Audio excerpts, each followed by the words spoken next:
Hi, everyone. Welcome to the Scaling Stateside podcast. I'm David Rose, along with my co-host and co-founder, Matt Oxley. We are on a mission to help founders from venture-backed tech companies in the UK and Europe better understand the US expansion journey and hopefully prepare them to succeed here in this market.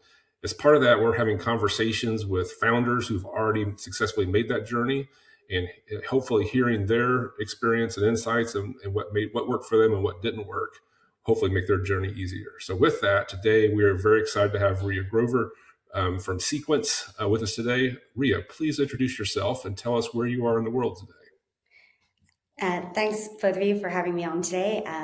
I am in London right now and building a company called Sequence in the finance automation space, so helping CFOs, finance teams to automate their order to cash and AR processes using kind of more modern AI native software.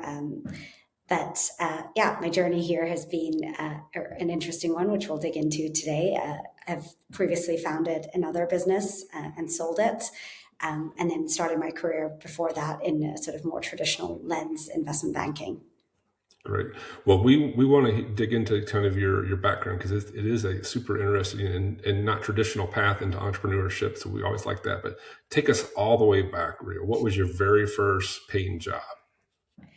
So my very first paid job, I guess, was serving drinks at my college bar.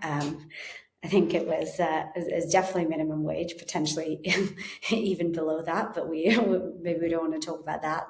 That was my first paid job, literally kind of working behind the bar at college, serving drinks. I think my first unpaid job, though, was my father was an entrepreneur and was building a business.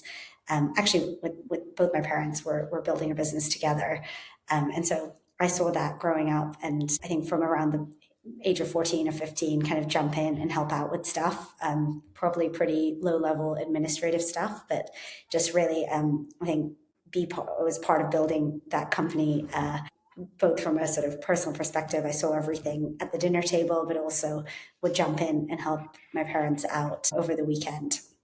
And as a teenager, I would also say, I think, maybe being the daughter of entrepreneurs, but also just intrinsically having that very strong instinct from the early years. I would always be kind of building businesses in some shape or form through my school years. So selling whatever I could, doing projects with friends to kind of build businesses. And I obviously grew up in the UK.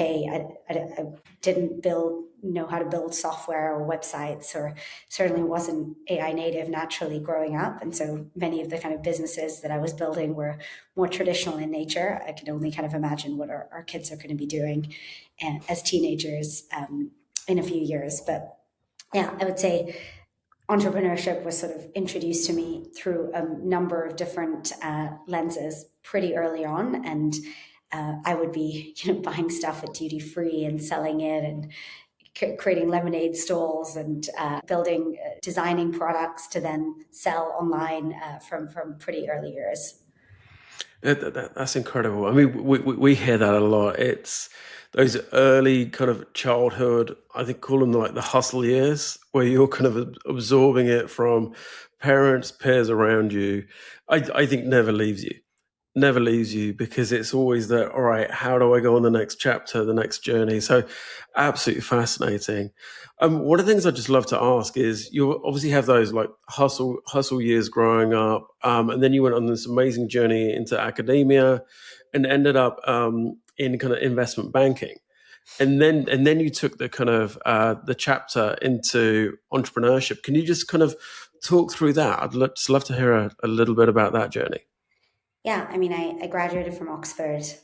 The sort of right thing to do at that point is, go into investment banking or consulting, and it sort of felt like the sensible or the right path that so many of my peers were going on. And truthfully, I didn't look at tech at the time.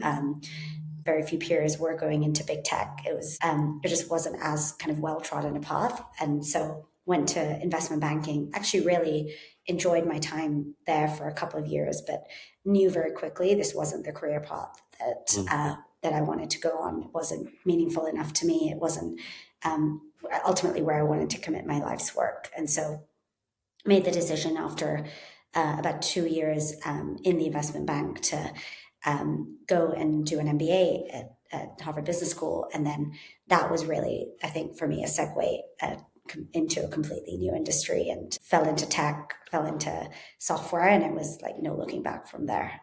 Wow. And then where, because Feeder was the first company that you co-founded, where did the idea for Feeder come? And talk us through those kind of like early years, because that's what I love, is like, okay, the idea to kind of reality to building the team. Talk us through those phases. Yeah, it's a little bit hazy now, to be honest, but I guess graduated from my MBA and was dying to start a company. Kind of saw this problem where I actually can't even remember how I first fell into it, but lots of sort of independent restaurants have significant spare capacity and downtime in their kitchens for the majority of the day. They're looking for new avenues for business to kind of use their kind of fixed cost base to grow their revenue. And at the same time, a ton of kind of venue and corporate demand on the other side that wasn't necessarily easy to facilitate or service with independent restaurants, because they just didn't have the right infrastructure to sort of tap into that channel. And so decided to go and solve that problem, built a two-sided marketplace where we grew to thousands of restaurants on the platform, scaled into 4 markets, and essentially on the other side, corporates and venues tapping into that. One of the interesting things was to service the marketplace and to really keep tight operations. We built a software stack in the middle to facilitate orders, payments, loyalty, etc. And then actually somewhere in the journey started selling the software piece as a standalone to other restaurants, food service chains, etc. And then actually when we exited the business 4 or 5 years later, that software piece was actually a really critical part of the acquisition and why we were bought out. Wow. Okay, so you had the early kind of instinct and insight to build the kind of core platform as IP and then sell it on. I mean, I think it would probably be generous to say that it was like the grand strategic plan from the outset, but we very quickly saw that that software inherently would have value to a lot of other food service chains in and of itself, to kind of facilitate their order and payment management, especially kind of given what else was out there in the market at the time. And so, I would say we were generally very adaptive to the industry and opportunities in the industry. And I think, by the way, this is a pretty common phenomena across startups, where you start building and servicing a problem when you're actually operating in the industry and working with customers. You learn a ton about that market and potentially find a more valuable direction to go in, or a sort of a larger pain point that you uncover.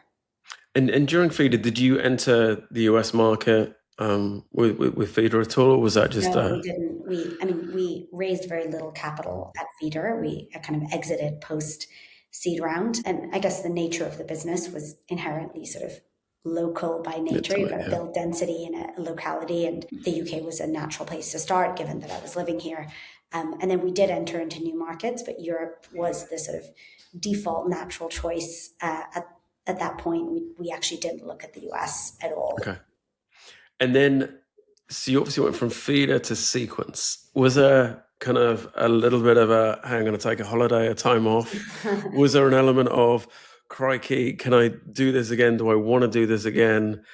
Yeah, talk me through that, because it's addictive. It's actually exactly what I was going to say. It is addictive. So we built and sold Feeder within a kind of 4.5 year life cycle. It was an incredible, exhilarating journey. We were a very lean team. We hustled very hard, and ultimately we got a really attractive cash exit. But I think I I completely got the bug. I loved building a team, and it was less about the exit and the outcome. It was much more about the journey of building that company and working around amazing people, and the all the highs as well as the lows that come with building a business. So there was no doubt that I wanted to do it again. I had a couple of years earn out with the buyer who bought my previous company, and I guess post that, the plan was, okay, maybe let's take a bit of time. I just had our second child. So I was like, naturally, this is a good opportunity to take a bit of a break. But the truth is having gone through an earn out where you go from being an entrepreneur who's driving a fast growing business to ultimately being a stakeholder in a large public company, I was really, really itching to go back to that early stage and build again. And so didn't take much of a holiday, just kind of couldn't resist kind of jumping back in. But yeah, started Sequence kind of in 2022, following my earnout. And this was obviously pure software. And it was actually like the result of a pain point that I directly experienced when building my first company, which is that if you are a B2B business and you have custom pricing or across your contracts, every deal has slightly different pricing because you negotiate something different. And also, as a B2B company, you're leveraging all sorts of different pricing structures across your products. It's really hard to automate cash collection against that. It's really hard to automate the billing process, invoicing, stay on top of your revenue, track what products and prices exist across your customer base. And honestly, I think I was just like, why is this so hard? Surely it's a really fundamental part of your infrastructure, the backbone of your company to be able to sort of manage that order to cash process really seamlessly. And when we looked at the market, what we saw was there are players like Stripe, which can service PLG, self-serve, checkout workflows with that level of automation that you're looking for. But on the traditional B2B subscription management side, a lot of the incumbents in the space have been built around this notion that everybody charges simple annual in advance recurring subscriptions. Is a pretty rigid approach to kind of billing that was the default in the industry, whereby you almost need to work around what your platform can support as opposed to what your go-to-market team actually needs. And we saw this as a really interesting opportunity, especially in the context of software companies, fintech companies who just don't sell that way, and a lot of kind of evolution in pricing models that we were seeing kind of deployed in the market. I mean, I did the demo last night and I forwarded it immediately to our CRO.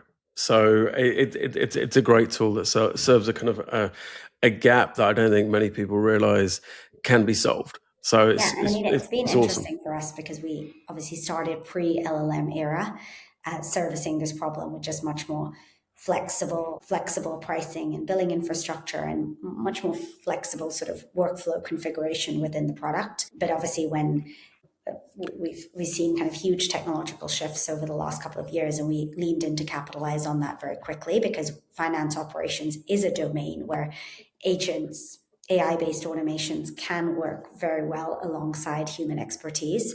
And you can really start handing off pieces of those kind of repetitive, mundane tasks to agents who can take that on. And for us, the really interesting challenge was working in the domain of finance. We're in a domain where everything has to be 100% right every time. It can't be 90% or 95% right. Given that, there's a really interesting opportunity to build like a framework for human in the loop workflows with agents, the right kind of handover of tasks between agents and humans. And I think I really think we're at the frontier of that with what we're building here. And it's been a big contributor to our success over the last couple of years. Well, I mean, congratulations what you've built so far. I mean, like I said, I was blown away when I was looking at the demo last night. And just on the Sequence journey, I'll ask a last question before David kind of asks is, at what point after setting up were you pulled or moving into the US? Because I take it you set up Sequence from the UK. Talk us through that kind of chapter and that realization that right, the market that you want to go and capture and dominate is in the US? Yeah. So when we were raising our seed round, we were fortunate enough to bring Andreessen Horowitz onto our cap table. They're obviously a leading venture fund in Silicon Valley, and actually at the time had done very few European investments. So this was I guess a sort of really big achievement for us as a company, that we have that caliber of investor in the US investing in us in the early stages of our business. They undoubtedly open a ton of doors in terms of customer introductions in the US that we started capitalizing on very early. And so given we're building a software business that is, I guess, somewhat location agnostic, there are obviously localization and some elements of localization needed in terms of integrations and other things, but generally we can be fairly agnostic about which market we sell into. We were just finding early introductions coming in from our investor base, et cetera, in the US. And so very naturally, we started developing a sort of a customer base that spanned both the US and the UK. Also, I had just done my MBA in the US, had a bunch of connections there. And so the US market felt natural for us to sell into from that perspective. However, what I will say is that probably 6 or 9 months in, we looked at our business and we said, it's great that we've got a good number of customers in the US and some great logos there, but if we want to win the US, we have to make a really, really intentional investment there. You don't win the US just by kind of being open to selling there. It is a much more competitive market. It is a much larger market. So we have to, go ahead, by the way. Was that foresight you had yourself as an executive team, or was that kind of guidance that you've been given from the board level, VCs? Tell us how you got. I think it's a bit of both, to be honest. I think when you're operating in the US, you see the competitive dynamics look very different to the UK and Europe. It is just hyper competitive in whatever domain you're operating in. And the largest share of the prize will go to the category leader or like the couple of players at the top that sort of become synonymous with that category. When we started operating in the US, we saw that there were maybe 10 or 12 players going after this problem all very early. And we didn't just want to be, player number 9 or 10. If you want to be player number 1 or 2, you have to really make the investment to build the brand recognition, like have the right team on the ground to actually be able to go and meet customers, go to events, host events. And this is all sort of very viral loop, right? Like once you start that sort of brand recognition flywheel, it really kind of snowballs and accelerates. So I think when we started selling into the US, we were like, look, there's a problem here. This is a category that doesn't have a category leader yet. But if we want to really be a leading player there, we have to invest much more meaningfully. And so we decided to kind of open a New York HQ. So our first, go-to-market hires outside of founder-led sales were in the US. It's quite hard in the early days to attract great talent when you're HQ'd in London, but it was really important for us that we got that critical mass very, very early and kind of built a strong cultural hub there. My co-founder moved over to New York and is now kind of leading our efforts there. Again, I think that's really important if it's feasible to have somebody with the right cultural mindset, at the right leadership level, being there on the ground to build out that team. We ahead. wholeheartedly agree with that. The number one thing we say to founders is get on a plane. Yeah. That is it. Be there, experience it, absorb the culture, go and meet partners, prospects, customers. Okay. Then that's going to give you the energy and understanding about whether you can play in this market. So look, totally agree.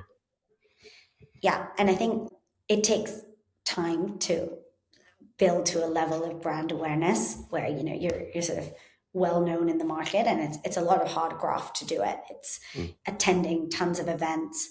I'd be on a plane all the time speaking at events in San Francisco and New York, hosting our own dinners for CFOs, just sponsoring things selectively and strategically in the market. And it's been really exciting for us to see that over the course of the last year, if somebody said, like, who are the couple of players you're evaluating in this space, Sequence's name, would probably only come up 1 in 5 times, but now people will think of Sequence as a kind of default player to look at if they're evaluating something in the billing or order to cash space. And I actually think I think the other important thing to remember here is that it's very easy to throw money at this without getting the right ROI. You can sponsor everything, you can get a booth everywhere.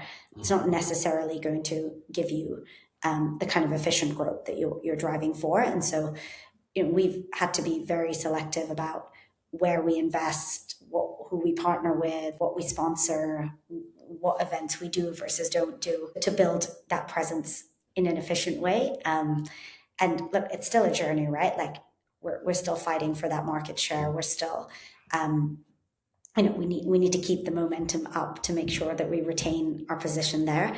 And I think ultimately for any company trying to build a sort of presence in the US, I think that like constant being there, being in the room, getting on a plane, making sure that you're the speaker at like headline events for that industry is just a really important piece of like being kind of thought of as a leading player in that category. And so that's I think today I would say 60 to 70% of our customers are in the US. For what it's worth, we actually still have a very strong presence in the UK and Europe. We have very strong natural networks here. It is a less competitive market, and so it's a smaller market. It moves more slowly, but it's a less competitive market. And we've actually been able to win some incredible lighthouse logos in the UK and Europe, companies like Incident.io, Legora, and leverage that to retain momentum in Europe as well. But yeah, the UK and Europe is a natural default for us. I think being in the US and winning in the US had to be a very, very intentional decision. Riya, do you find that product market fit is a little bit different or quite a bit different between the UK and Europe and the US? Talk about that just a little bit. Yeah, I mean, I think you have to probably be more militant about your ICP in the US because there is more competition. And so, you want to make sure that every deal that you're bringing into your pipeline and investing time in, you're a much better place to win than your competitors. Because, just by virtue of operating in that market, yes, you're probably going to get a lot more inbound. You're going to have more conversations, but equally, you really need to carve out what your place is in that market and where you're best placed to win. Be pretty disciplined about that to make sure that your pipeline efforts are actually resulting in successful conversion at the end. I think Europe maybe a little bit different insofar as it is a less competitive market and therefore potentially can be a little bit broader in the sort of ICP that you go after. So that's kind of maybe one key difference that we've seen. I would say we are now at product market fit in our core ICP segment in both geographies. But obviously product market fit is a constantly evolving thing. And as you go into new segments, you're trying to make sure that you can build a repeatable playbook and really find that product market fit in new segments. And so I think operating across a broader geographic footprint means that you have to, again, be just much more disciplined and intentional about what are those segments and where that you're going to go after next. You had mentioned some things I thought were interesting. I'd like to circle back on it and kind of go to market demand gen in the US. And what reason I want to talk about that a little bit more is I think the traditional methods, right? We're going to do a bunch of content marketing. We're going to hire some sales development people to make a bunch of cold calls. We're going to do a whole bunch of emails. I think for the most part, those kind of go-to-market motions are dead. I mean, just kind of given a whole accumulation of things. Can you kind of, at a macro level, because it sounds like you're really getting good traction in the US, can you at a macro level tell us how you think about go-to-market demand gen? How are you mentioned events. Talk us at a high level how you're doing that, because to me, it's like, it's a little bit scary. I'm like, oh my gosh, all the traditional things are dead. So now what? Yeah, I mean, like with the advent of AI SDRs, and a lot more workflow automation and sort of sales tech, you can just imagine like how cold outbounding converts, right? Inboxes are just flooded with these sort of generic email outreach campaigns, and they have incredibly low conversion rates today kind of across the board.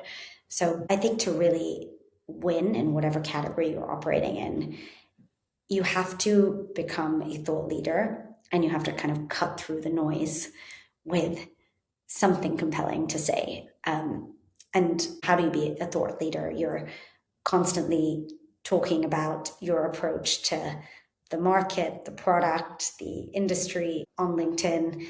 I think we put out probably 2 or 3 posts at least a week on my LinkedIn and on our company LinkedIn.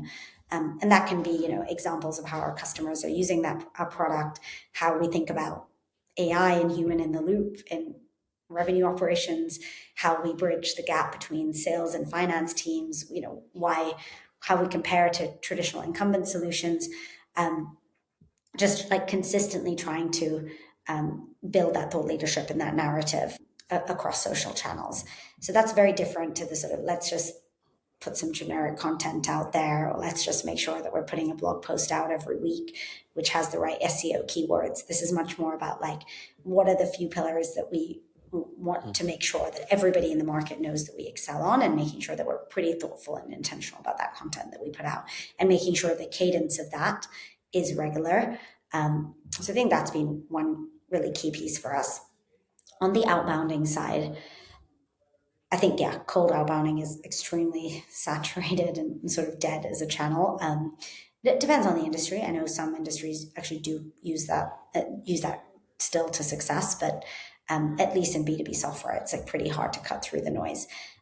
However, like I think with warm outbounding and targeted, nurturing of accounts, you can be very successful. So, you meet a customer at an event, but they're actually using something else, and their renewal isn't till the following year. Can you map that in your CRM effectively so that you're actually reaching out at the right time with something that delivers value to that customer? You mentioned you were doing things this way. We noticed this thing has happened in your industry, so you might be doing X. Is this thing that we're doing relevant for you? And you can actually build in a bunch of automation to support that process. And there's so many great tools out there to do that. But ultimately, it also takes the right type of SDR, BDR approach to not just sort of send out something really generic, but to put together a bunch of touch points that might be relevant for our customer, to give them value at the very first touch point, so that you're actually relevant to them in how they're thinking about building their business.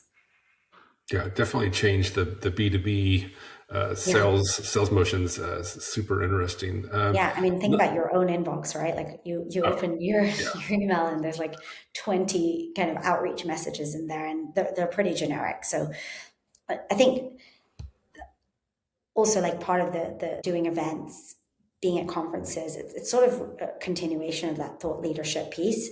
When we're at events or we're hosting dinners, like it's not just about having a booth somewhere or just kind of hosting something for the sake of it. It's really trying to build connections and build community amongst your target audience, because they're talking to other people. And then once they have that touch point, and potentially they have another touch point somewhere else, those things start to come together. And it highlights your earlier point, which is in the US, targeting the ICP becomes so much more, I think, relevant and apparent, because one of the things that we see time and time again is what I call, people not having go-to-market fit, because they're not tight on their ICP. Their ACV is kind of like squarely all over the place. And that to me just really dictates that, right, there's not a go-to-market fit and process involved in that. So it all comes back to, I think, the tightening of the ICP, which therefore informs the motion. Because B2B is very much events, very much kind of, person-to-person relationship sales. Yeah. And just on that point, what I'd love to do is just kind of bring it back to the US and just maybe talk about the cultural side of things a little bit, because certainly just from my personal experience, I spent 10 years in the US, and one of the first things that I really felt I had to do was learn to speak what I call American, which sounds the most stupid thing to actually say out of my mouth, but I had to learn American, and that was about respecting the culture, understanding the business, I think processes, what was important, what was not. What were your kind of, I think initial learnings about kind of stepping into that cultural kind of side of it from a selling perspective, professional perspective? Yeah, I mean, actually, that piece has been pretty natural for us. And actually, I think we've quite a strong consistency in culture across our two offices. Now we're sort of dually HQ'd across London and New York. Maybe that's partly my own DNA. Like, I've spent a lot of time in the US. I have a huge amount of respect for some of the ways Americans do business, and things are, people are really ambitious. Things move fast. This dynamism about the market that I think is something that I've always kind of looked at very positively. And sometimes you don't necessarily have that in the UK and Europe. Things are maybe a bit more conservative, or things move more slowly. There's a sort of more of a, or less of a risk tolerance, maybe, that you see as a sort of standard cultural trait in the UK versus the US. And so when we built our team in the UK initially, and we sort of established our culture, I generally think we have filtered for, very high ownership mindset, velocity, sort of people who are ambitious in nature and want to overcome hurdles and get things done fast. And that, obviously, that culture is what we've sort of taken to set up our kind of US presence. And I think it's actually like fit very well with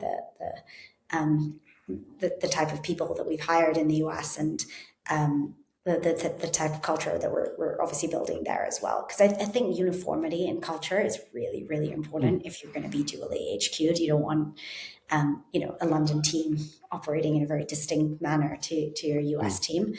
Our UK team have played a really big role in hiring our US team as part of the interview process as well. Right. So, like, for example, if we're hiring engineers in the US, obviously there are people interviewing them who are in our London office.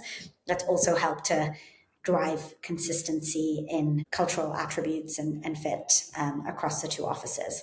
So how do you learn to speak American? I think, obviously, most of the people we've hired in the US are from the US and have kind of worked there. So they're sort of naturally well placed to speak American. But I actually think culturally, like, we've somewhat been between the two anyway from the outset. My co-founders too have scaled businesses in the US and have kind of had those experiences. So actually that piece felt pretty natural for us.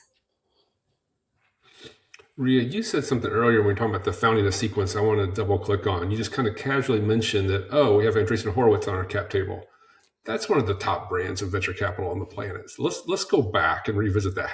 Tell us how a early stage UK tech startup got A16Z on their cap table. When we started raising our seed in the UK, we were talking to a bunch of, actually I'd say mostly UK-based venture funds. We had some venture funds who obviously have presence in both the US and the UK, but it was a default for us that we were talking to sort of top tier UK venture funds. And we had some, really great people interested. And so the default was that, that's what we were going to do. A16 came into the conversation pretty late. My co-founder and I were both repeat founders. We both exited businesses. So I think we had a kind of level of credibility going into the conversation. We also had some other top tier funds interested in leading our round in the UK. But as I said, they came in late in the game, and we took the call given their A16Z, but didn't necessarily expect them to invest in us. But there was just a really strong fit between us and the partners who reached out, ended up having, it was meant to be a 1 hour call, ended up being 3. Then we did like a 5 or 6 hour call on a Saturday, just going deeper. And then they actually flew to London on Sunday. So it ended up being this very natural fit between us. And that's how it happened. You have Sequence has some really great US VC brands on your cap table at this stage, right? 645 Ventures and A16Z in First Minute. since you had pitched earlier in London to the top kind of VCs there, and you've obviously have been very successful fundraising from US VCs, just contrast that. Like, what is the experience difference? What are the asks? What is the process? How are those different raising from VCs in London versus some of the top VC brands in the US? Yeah, I mean, it's hard to generalize because I think there's a ton of variability even across US VCs in terms of their sort of thesis and outlook. But I would say if we had to catch all it, there is generally a sort of bigger ambition, bigger mindset when it comes to US VCs. They are actually less concerned with the traction or the proof points that you have in the very early days. They matter much more so about the market, the opportunity to build a category leader. Are you the team to do that? There's, I think, a recognition that, especially at seed stage, like the thing that you're doing today may well almost not be what you're doing in 6 months' time because there's just so much to figure out. So we're backing a team to build something really big who have the mindset and the capability to do so.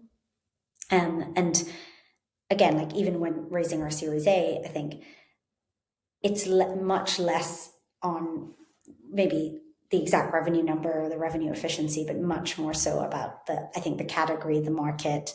Have you built the best product in the space? Can you dial up distribution and win it?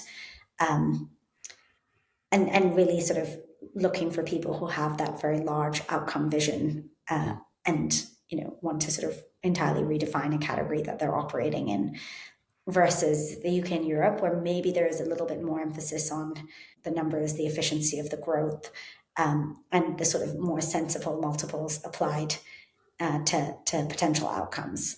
And if you boil that all, if you distill that all down, I just think US VCs are less valuation sensitive generally and much more willing to pay higher valuations for the hope that if you can be the category leader in something, whether you're paying 50 or 70 or 100 million as a valuation doesn't actually matter because the outcome is going to be orders of magnitude greater. Whereas I think at the margin, the UK and European VCs apply more sensibility and discipline to the valuation that they're going to pay. What's interesting as well is that, for SaaS founders that go down the US VC route early, you probably get into a place maybe by Series B, Series C, where you've almost priced out most UK and European VCs because the US VCs have sort of bid up valuations to a greater extent. Yeah, that's great. On the fundraising side, so you obviously had an advantage because you're an exited founder, and I guess, of course, once you get A16Z on your cap table, it becomes much easier to raise overall. But what advice would you give a founder who has some early traction in the UK and they're wanting to raise and come to the US and make a real run at creating a generational category defining business? What advice would you give them about fundraising? Like, just like, hey, here's a great founder, you really like them, you think they're high potential, and they're coming to you and say, hey, we really want to raise. What should we do? What advice would you give them? Yeah, I mean, I would say spend a week in San Francisco and try and set up meetings with the best investors. I think the hard thing is cold outreach is tough because they have so many decks on the table. But if you have customers or design partners using your product and they love it, get them to make an intro to whoever's on their cap table. Leverage whatever first, second degree connections you have on LinkedIn to get an endorsement, to get into the room with somebody. And frankly, like taking a week of meetings in person there should give you enough signal as to, do you find the right fit with an investor? Is your vision big enough? Are that investors excited about the market that you're operating in? And I think it's worth doing if you want to build that type of business. Having US investors also, as you know, comes with its chains attached, which is you need to give everything you have to growing a really large business with a lot of momentum in the US. And ultimately that does come back to getting on a flight often, doing the work to build a US presence, building a US team. I think, by the way, there are also your US investors who want to invest in European category leaders as well. So it might be that you're pitching building the leading product across Europe, which is also fine. But again, proving that the size of the ambition and the opportunity is large enough and you're really committed to doing that, I think is an important piece, and that's not for everybody. Wholeheartedly agree. Well, Riya, I just wanted to say, thank you so much for your time, for your insights. I think anybody that's listening that kind of, wants to go on the US expansion journey, there's so many insights that you've helped lay in. Just congratulations on the success to date. And if anybody's like me and they go look at Sequence, they're going to be sending it to their CRO immediately. I see the magic behind it. So yeah, I just want to say thank you so much. Yeah, thank you. Thank you both too. It was great being on today. Yeah, thanks again, Riya. Really appreciate it, and best of luck in 2026. Thank you. Bye. Take care. Bye.